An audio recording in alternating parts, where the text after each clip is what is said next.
بڑے کہتے ہیں 3 چیزیں چھپانے کی ہیں، رزق کھانا، عورت اور دولت، یہ چھپانے کی چیز ہے۔ اچھا، اور وہی ہم ظاہر کرتے ہیں، وہ حسرت کی نظر کھا جاتی ہے۔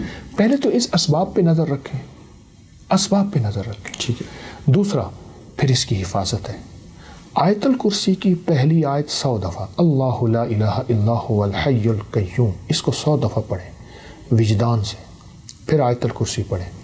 آخری آیت ولا یؤودہ حفظہما وہو العلی العظیم، پھر اس کو 100 دفعہ پڑھیں، اول آخر 3 دفعہ درود شریف۔ یہ ایک آیت الکرسی بنے گی۔ پہلی آیت 100 دفعہ، پھر آیت الکرسی پڑھیں، جی، جب آخری آیت پڑھیں پھر 100 بار ٹھیک، اول آخر درود پاک۔ اگر یہ عمل کر لیں، نظر بد کا تصور کریں، سخت سے سخت نظر بد آپ کے کسی پیارے پہ، کسی عزیز پہ لگی ہوئی ہے، اس کا سخت تصور کر کے آپ پڑھیں تو آپ کو اس کا بہت باکمال رزلٹ، بہت نتیجہ، بہت خیر ملے گی۔